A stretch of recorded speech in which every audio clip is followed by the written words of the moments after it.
सूरजपुर जिले के प्रतापपुर से 5 किलोमीटर दूर शिवपुर में स्थित अर्धनारीश्वर शिवलिंग शिवालय शिव और शक्ति के संगम का प्रतीक है। यहाँ स्थापित प्राचीन शिवलिंग से ही माता सती और महागौरी विराजमान है। यही वजह है कि इन्हें अर्धनारीश्वर शिव कहा जाता है। पहाड़ों के नीचे स्थित इस शिवलिंग का अभिषेक अविरल जलधारा करती है। पहाड़ से निकलने वाला जल हर समय शिवलिंग का अभिषेक करते हुए बहता है। यही वजह है कि इन्हें जलेश्वर महादेव भी कहते हैं। इस मंदिर में विराजित शिवलिंग की कई मान्यताएं हैं। ऐसी मान्यता है कि प्रतापपुर के राजा प्रताप सिंह को स्वप्न में शिवपुर स्थित पहाड़ी के भीतर इस शिवलिंग के दर्शन हुए थे, जिसके बाद राजा ने पहाड़ की खुदाई की। खुदाई से यह शिवलिंग मिला और इसी समय से ही पहाड़ से जलधारा बहनी शुरू हुई, जो अब तक बह रही है। शिवपुर जिले का ही नहीं बल्कि छत्तीसगढ़ और अन्य राज्यों के श्रद्धालुओं के लिए भी यह आस्था का केंद्र है।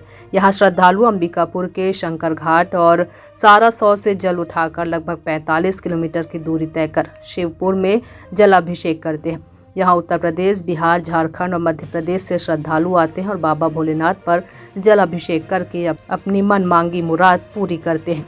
सूरजपुर से विष्णु कसेरा की रिपोर्ट।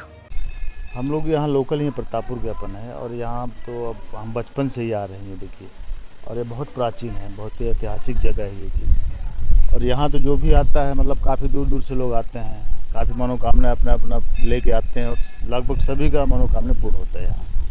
और यहाँ आने से एक अलग सुकून मिलता है। एक प्राकृतिक जगह देखिए, एक अलग ही आनंद है यहाँ का। जंगल के बीच में, पहाड़ों के बीच में एक सुंदर एक पर्यटक स्थल भी बोल सकते हैं और एक दार्शनिक स्थल भी और एक तीर्थ स्थल भी। मतलब यहाँ तो समझिए कि सारी दुनिया का टेंशन मतलब यहाँ आके आदमी भूल जाता है, बस सुकून से बैठा रहता है आदमी यहाँ। ये इस जगह है सर जी। अपना नाम बताएं। राजकुमार गुप्ता। जैसे कि जब शिवलिंग का यहाँ स्थापना हुआ, जैसे राजा के द्वारा जो शिवलिंग का यहाँ स्थापना हुआ, राजा विश्व प्रताप शरण सिंह उनका नाम था, जो यहीं बगल में इनका महल है और उन्हीं के द्वारा ये खोजे गए शिवलिंग हैं। तो जब शिवलिंग की उत्पत्ति हुई तो यहाँ पानी उन्हें उस समय कुछ नहीं था। जब शिवलिंग की उत्पत्ति हुई तो फिर उसको राजा तोड़वाने के लिए, मतलब शिव जी को ले जाने के लिए दूसरे मंदिर पे उनका मंदिर बना हुआ था, तो उस मंदिर को मतलब मंदिर में शिव जी को ले जाने के लिए यहाँ कोड़ाई किए। जिस कोड़ाई के दौरान शिव जी पे एक सब्बल लग गया, जहाँ से खून की एक साइड से खून की धारा, एक साइड से दूध की धारा निकला। फिर कुछ यज्ञ करने के बाद फिर वो धारा जल में परिवर्तन हो गया, जो आज तक वो जल चले आ रहे हैं, जिसको हम पाताल गंगा के नाम से पूजा करते हैं। जी जी, वो शिवलिंग पे शिव और शक्ति दोनों एक साथ विराजमान हैं, इसलिए हम उनको शिव शक्ति के नाम से पूजा करते हैं। इसमें कुछ नहीं सर, ये पाताल गंगा से पानी आ रही हैं, है ना। इसको कह सकते हैं कि शिव जी की जटा से पानी आ रहे हैं, है ना।